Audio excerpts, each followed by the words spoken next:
Kopi yang bestseller apa ya, Kak? Kopi yang bestseller ada salted caramel sama Himalayan butterscotch. Oh, kalau makanannya?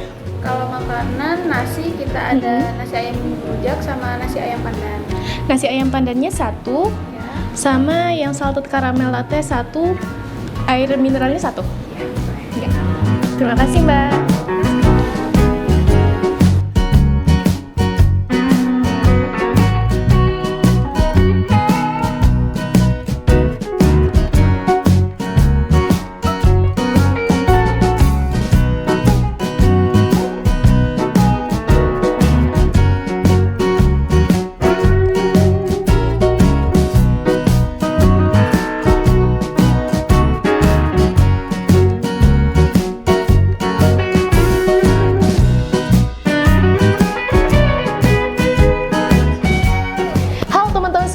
Saat ini saya sedang berada di Kopi Ulen Banjarbaru. Nah, yang paling menarik dari Kopi Ulen Banjarbaru ini adalah peralatannya yang berupa cangkir, sendok, garpu, dan piring yang terbuat dari limbah kayu ulin.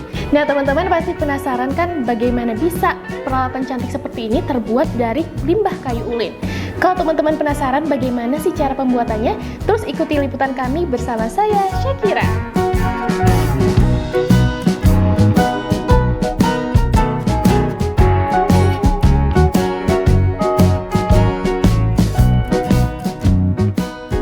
Sebelum kita melihat bagaimana limbah kayu ulin dibuat menjadi produk yang menarik, Syakira terlebih dulu ingin mengajak teman-teman melihat seperti inilah wujud kayu ulin. Kayu ulin atau dalam bahasa latinnya Eosidiroxylon zuageri dikenal karena kekuatan serta daya tahannya terhadap cuaca dan serangan hama. Kayu ini memiliki serat yang padat dan keras, menjadikannya salah satu jenis kayu terbaik di Indonesia. Karena kekuatan dan daya tahannya tersebut, kayu yang tumbuh di hutan Kalimantan ini juga dikenal dengan sebutan kayu besi. Sejak zaman dahulu, masyarakat Dayak di Kalimantan telah memanfaatkan kayu ulin untuk berbagai keperluan termasuk membuat rumah, perahu, dan alat pertanian. Dalam pemanfaatan kayu ulin, seringkali menghasilkan limbah ketika dipotong atau diproses. Limbah atau sisa potongan kayu tersebut biasanya hanya dibuang atau dibakar. Nah, di workshop PT Anak Kayu Bangun Nusantara yang beralamat di Jalan Ki Hajar Dewantara Cindai Alus, Kecamatan Martapura, Kabupaten Banjar, Kalimantan Selatan ini, limbah kayu ulin dimanfaatkan untuk membuat berbagai macam produk kerajinan bernilai ekonomi tinggi. Untuk kali ini, kita akan melihat bagaimana limbah kayu ulin dibuat menjadi sebuah piring cantik.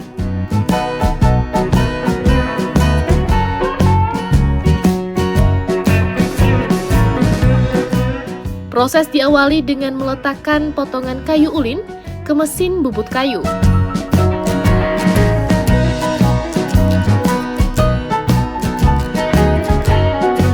Pembuatan piring dimulai dengan membentuk bagian belakang.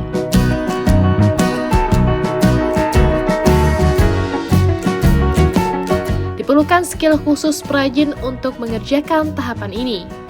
Dengan menggerakkan mata pisau bubut, perajin sedikit demi sedikit membuang bagian yang tidak diperlukan, hingga mencapai bentuk atau ukuran yang dikehendaki. Setelah terbentuk sesuai dengan yang diinginkan, proses selanjutnya dilakukan pengamplasan. Untuk mendapatkan hasil yang maksimal, pengamplasan dilakukan dengan berjenjang. Diawali dengan menggunakan amplas grade kasar, kemudian secara bertahap dilanjutkan dengan menggunakan amplas dengan grade yang lebih halus. Proses ini dilakukan hingga mendapatkan hasil permukaan yang lembut.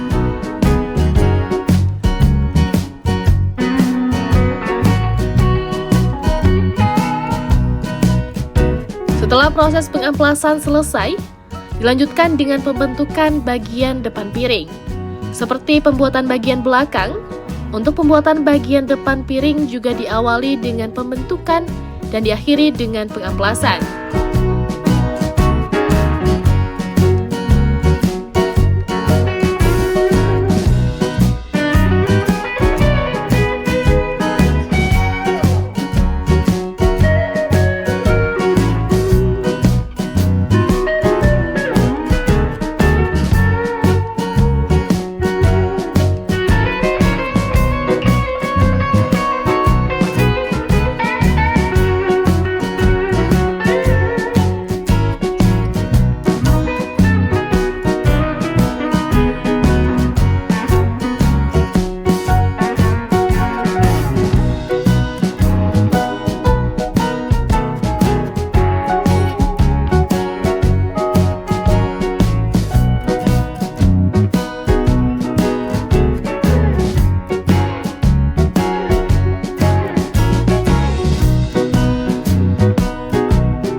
Piringnya telah selesai, kemudian dibawa ke mesin laser grafir panas untuk penulisan nama brand. Setelah itu, piring kayu ulin siap untuk memasuki proses finishing. Nah, ada hal yang menarik nih dari proses finishing untuk kerajinan dari limbah kayu ulin ini, karena melibatkan lebah madu. Loh, kok bisa? Nah, penasaran kan? Makanya tonton terus video ini sampai selesai. Tapi sebelum lanjut, yuk kita temui dulu Mas Irfani Adi Siswanto, yang merupakan owner dari PT Anak Kayu Bangun Nusantara. Saat ini saya sedang bersama Mas Irfan, yang merupakan owner dari PT Anak Kayu Bangun Nusantara. Nah, Mas Irfan, sejak kapan sih mulai merintis usaha PT Anak Kayu Bangun Nusantara ini? Ya, kami mulai start di kerajinan kayu ini pada tahun 2017 akhir. Pada tahun 2017. Ya, di mana waktu itu saya masih bekerja sebagai karyawan bank. Akhirnya saya resign dan saya fokus di kerajinan kayu ini di tahun 2018 awal. Kenapa sih memilih bahan limbah kayu sebagai bahan dasar dari pembuatan produknya? Iya, jadi awal mulanya memang dari keresahan ya. Jadi sebelumnya tahun 2017 itu kita memang fokus bisnis itu di kayu interior saja. Jadi di kerajinan masih belum. Jadi khusus interior design, pembuatan kitchen set, furniture, dan lain sebagainya. Kemudian lambat laun tahun 2018 pertengahan kami berpikir produk kami hanya dikonsumsi lokal Kalimantan Selatan saja karena barangnya besar-besar seperti meja, kursi, lemari, dan lain sebagainya. Nah, kita berpikir bagaimana sih caranya membuat produk di mana produk itu bisa kita kirim sampai seluruh Indonesia, bahkan bisa sampai ke seluruh dunia. Nah, sehingga kami berpikir untuk membuat produk kecil-kecil.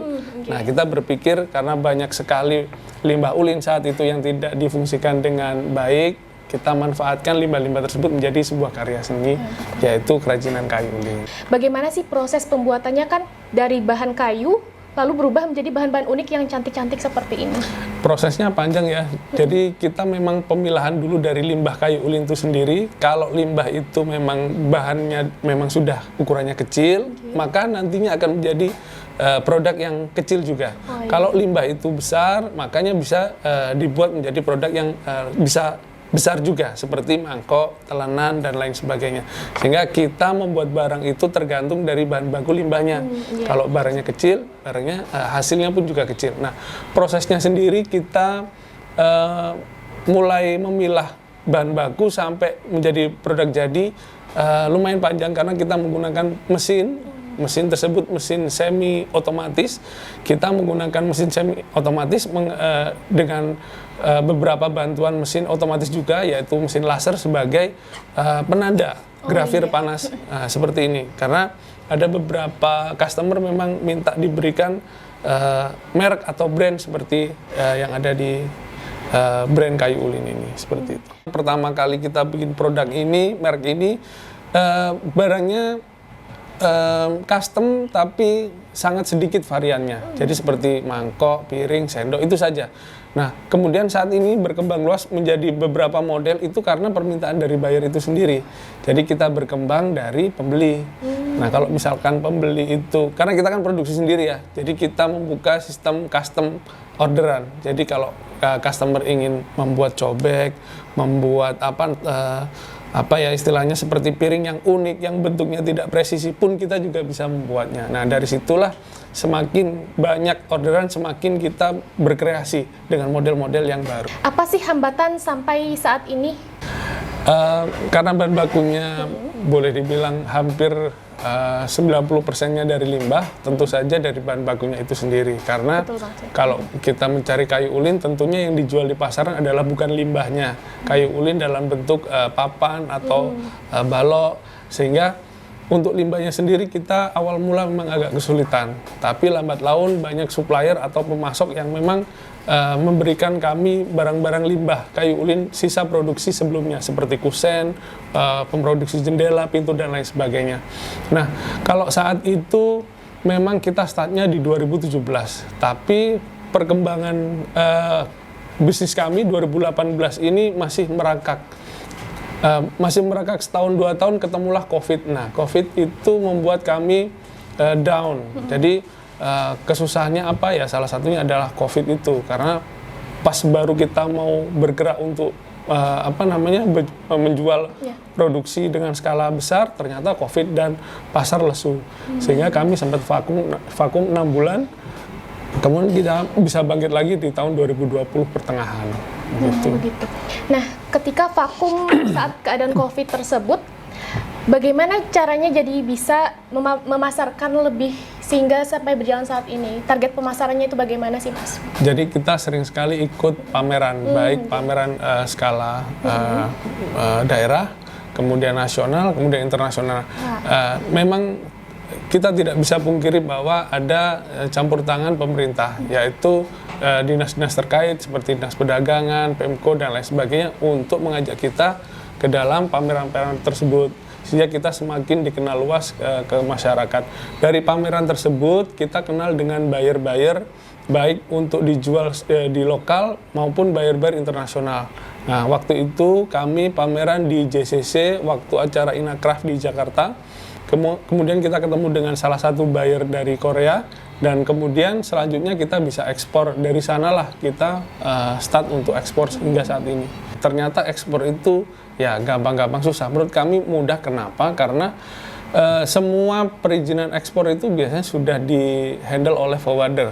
Seperti kita kirim pesanan customer dari luar negeri, Korea katakanlah seperti itu. Kita kirimnya pakai pos saja sebagai sampel, tidak dikirim secara satu kontainer full, tidak. Jadi pakai kantor pos saja itu sudah tidak perlu kita memikirkan dokumen ekspor, perizinan apa, tidak perlu. Jadi dikirim oleh kantor pos sampai ke tujuan, nanti si buyer akan merespon dan mungkin akan membeli beberapa kali lipat lebih banyak. Jadi saya rasa ekspor pun juga sekarang sangat mudah. Kami tentu saja belum pernah ekspor dalam kuantitas satu kontainer full. Jadi kalau disebut kami eksportir, tidak juga. Kami pelaku ekspor, tapi bukan eksportir. Selama ini kami ekspor itu kita kirim ke Jawa. Kemudian dikumpulkan jadi satu oleh pengepul, dan pengepul yang mengirim langsung ke negara tujuan. Kami ada di beberapa portal, yaitu pertama Instagram, kemudian di sosial media ya, Instagram, Facebook, kemudian di toko online seperti Tokopedia, Shopee, Blibli dan lain sebagainya.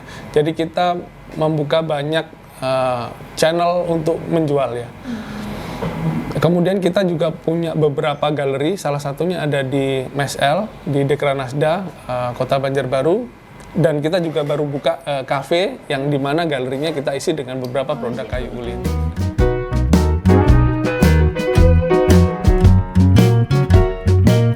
Nah, bagaimana penjelasan dari Mas Irfani Adi Siswanto tadi?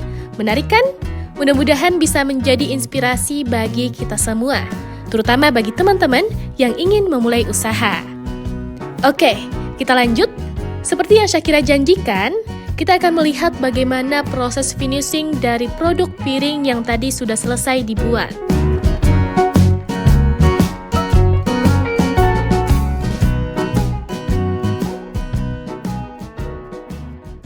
Ini adalah proses finishing ya. Jadi selain proses finishing yang pertama adalah diamplas sampai dengan halus, sampai amplas grade 1000.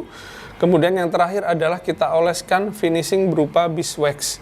Beeswax ini adalah finishing yang memang awal mula kita ekspor itu diminta oleh buyer. Jadi ceritanya pertama kali produk kami itu tidak menggunakan beeswax finishingnya, pakai olive oil atau minyak zaitun. Ternyata setelah kita ekspor, buyer kurang setuju menggunakan itu, karena produk kita kan dipakai untuk makan ya, jadi bersentuhan langsung dengan makanan. Mereka maunya pakai bahan-bahan yang food grade, jadi memang khusus untuk makanan, sehingga mereka minta beeswax dan kita carikan. Alhamdulillah di Indonesia ada yang memproduksi beeswax. Kita ambil dari salah satu perusahaan di Jogja dan hasilnya seperti ini. Kita bekerja sama, semua produk kami menggunakan finishing beeswax yang food grade. Jadi beeswax ini adalah dari sarang rebah yang madunya diambil, kemudian sarangnya di steam pakai uap panas dan menjadi seperti lilin. Nah, kalau dicium pun aromanya seperti madu. Masya Allah. Iya. Iya, kayak madu ya. Memang food grade. Berarti setelah di finishing ini nanti jadinya seperti ini Iya, warnanya? memang natural secara alami ulin akan menghitam secara sendirinya. Berjalannya waktu semakin lama ulin itu dibiarkan maka dia semakin menghitam. Iya, jadi awalnya memang seperti ini coklat. Setelah di finishing kurang lebih 2 minggu dibiarkan di ruangan dia akan menghitam secara alami. Mbak Shakira, saya punya cerita menarik. Sebenarnya cerita lucu juga sih. Jadi akhir 2019 kami diajak oleh salah satu perbankan BUMN untuk melakukan pameran di Korea Selatan. Nah, waktu itu kami seluruh akomodasi dibiayai oleh perbankan tersebut, termasuk untuk pengiriman bagasi untuk produk-produk pameran. Jadi waktu itu saya ingat betul saya membawa jenis telenan itu 75 piece telenan. Nah, kemudian sesampainya saya di Korea, saya berpikir mau dijual berapa ini telenan. Karena saya berpikir semua akomodasi dibayar oleh bank tersebut, termasuk bagasi, saya pikir ya asal aja lah. Waktu itu pas di Korea saya kepikiran saya jual aja 30.000 won per piece-nya. 30.000 won itu kalau dirupiahkan kurang lebih mungkin 450.000 per bijinya. Nah, 3 hari pameran, alhamdulillah dalam waktu 1,5 hari semua telenan 75 piece tadi habis terjual dengan harga 30.000 won. Dan saya pulang dengan happy karena bawa duit banyak. Gitu. Nah, selain telenan apa aja sih yang biasanya diekspor dan barang apa sih pembuatannya yang paling sulit gitu, Mas? Iya, jadi selain telenan kita juga produksi beberapa kitchenware seperti mangkok, piring, sendok, garpu, dan sumpit. Jadi biasanya kalau buyer Korea itu memang dipakai fungsional, bukan hanya untuk pajangan. Jadi mereka mau makan ramen atau makan makanan Korea itu menggunakan nampan atau mangkok yang dari alam, yang dari kayu. Jadi back to nature. Memang negara-negara seperti Korea, Jepang itu sukanya yang seperti itu. Jadi sedikit menghilangi plastik dan keramik. Sehingga mereka lebih memilih di kayu. Nah, kemudian yang paling sulit apa? Yang paling sulit dari seluruh produk kami adalah sendok dan garpu. Ini yang paling sulit. Kenapa? Karena kecil ya, semakin kecil produk yang kami buat, semakin susah dan semakin detail cara pengerjaannya. Kalau misalkan telenan kan besar, bentuknya kotak, mesin itu sangat mudah membuat. Tapi kalau sendok itu harus pelan-pelan dan hati-hati, terutama pada cekungannya ini. Jadi cekungannya ini memang harus orang yang sangat profesional karena ngerok proses pengerokan pada cekungan dalam sendok itu berbahaya ya kalau tidak dilakukan oleh orang yang profesional. Jadi kecil tapi susah ya? Harus teliti. Ada sedikit cerita yang memang ketika pamer saya ulang-ulang terus-menerus karena di pameran itu sendiri saya jualan bukan hanya barangnya, melainkan storytelling dari kayu ulin itu sendiri. Yang menarik adalah kayu ulin ini, pohon ulin tumbuh itu katakan kalau tumbuhnya 100 tahun itu baru dapat diameter 50 cm saja, Mbak. Jadi ceritanya panjang. Ketika menjadi produk itu ada banyak sekali yang kita ceritakan. Bayangkan kalau saya nanam ulin sekarang, ternyata yang panen bukan anak saya, tapi cucu saya. Jadi kalau saya tanam sekarang, usia 100 tahun lebih baru bisa dipanen. Nah, itu mungkin yang membuat jenis kayu ulin ini sangat keras karena porinya sangat kecil dan proses tumbuhnya sangat lama. Luar biasa ya, karena mungkin barangnya produknya ramah lingkungan sehingga ketika ekspor di luar negeri itu lebih peluangnya besar, Mas ya. Betul. Nah, di sini kan saya lihat kebanyakannya ada produk dapur sama peralatan makan nih, Mas. Tapi yang paling menarik ada juga aksesoris ternyata ya, berupa jam tangan. Ini bagaimana sih pembuatannya, Mas, sehingga bisa kepikiran untuk membuat jadi jam tangan gitu? Iya, jadi selain kitchenware kita memang memproduksi barang-barang yang arahnya ke fashion ya, seperti jam tangan, kemudian ada necklace kalung, kemudian ada kita bikin necklace itu dari cangkang kemiri. Nah, cangkang kemiri. Nah, kalau untuk yang jam tangan sendiri ini kita sudah menggunakan alat otomatis ya, yaitu mesin CNC berupa CNC router dan CNC laser, jadi sudah computerized. Kita tidak terlalu detail untuk pembuatannya karena semua sudah computerized. Kita hanya mengamplas hasil jadi dari komputer tadi, sehingga kita tinggal pasang-pasang saja. Nah, kemudian kalau untuk yang tradisional seperti aksesoris necklace ini unik juga. Selain dari kayu ulin, tapi saya tetap membawa budaya khas Kalimantan Selatan karena cangkang kemiri ini kemiri dari Pegunungan Meratus Kalimantan Selatan. Tidak ditemui di tempat lain. Kenapa? Karena cangkang kemiri di tempat lain itu sangat mudah hancur. Ketika kita geprek, kita pukul dengan cobek atau semacamnya, itu pasti hancur. Tapi kalau cangkang kemiri dari Pegunungan Meratus Kalimantan Selatan itu keras. Sehingga cangkangnya kita bisa buat untuk aksesoris. Dalamnya, kemirinya kita bisa congkel untuk bumbu masak, cangkangnya kita bisa kreasikan untuk aksesoris.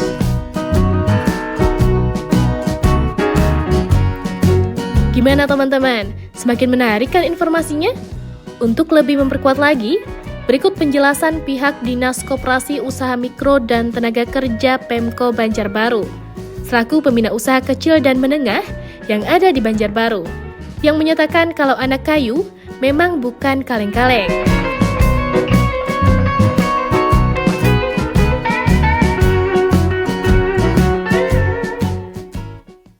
Assalamualaikum warahmatullahi wabarakatuh. Perkenalkan, saya Wike Damayanti, saya dari Dinas Koperasi Usaha Mikro dan Tenaga Kerja yang membidangi bidang usaha mikro.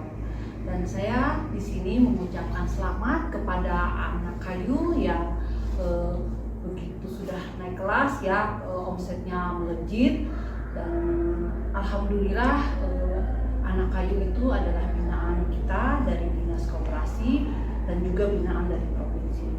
Dan mereka timnya dari anak kayu itu mereka bisa berinovasi, dia bisa menyesuaikan dengan pasar, dan kita juga memfasilitasi layanan haki untuk dia punya brand agar anak kayu itu melejit dan berkembang. Dan saya juga mengucapkan terima kasih karena mulai nol dia berbisnis di bidang kerajinan limbah kayu dan menjadi suatu furniture, dan juga begitu juga berinovasi ke kerajinan dari bahan-bahan kayu yang sungguh kreatif. Dan juga kita juga awalnya dia memasarkan di PSR di tahun 2021, tapi dia memulai bisnisnya itu usaha kecilnya itu tahun 2019, dan kita bina, kita latih, dan alhamdulillah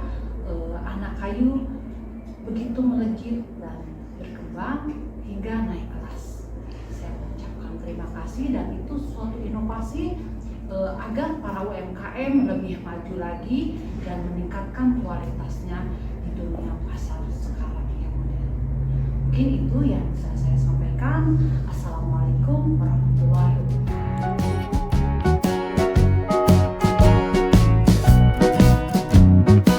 Tidak terasa kita sudah berada di ujung perjumpaan. Tapi sebelum berpisah, Syakira ingin mengajak teman-teman untuk melihat wujud asli pohon ulin di Taman Hutan Hujan Tropis Indonesia yang berada di Kompleks Perkantoran Pemprov Kalsel. Nah teman-teman, ini adalah salah satu pohon ulin yang ada di Taman Hutan Hujan Tropis. Pohon ulin ini bahasa latinnya adalah Yucci drexelenzwageri. Ulin termasuk jenis pohon besar yang tingginya dapat mencapai 50 meter dengan diameter sampai 120 cm. Pohon ini tumbuh pada dataran rendah sampai ketinggian 400 meter. Kayu ulin memiliki pertumbuhan yang cukup lambat. Perkecambahan bijinya saja membutuhkan waktu 6-12 bulan. Oleh sebab itu, pemanfaatan pohon ulin perlu diimbangi dengan upaya konservasi. Ya, sampai di sini dulu liputan kita kali ini. Saya Syakira beserta kru yang bertugas mengucapkan terima kasih dan pamit undur diri dari teman-teman. Sampai jumpa. Download Tribun X sekarang. Menghadirkan lokal menjadi Indonesia.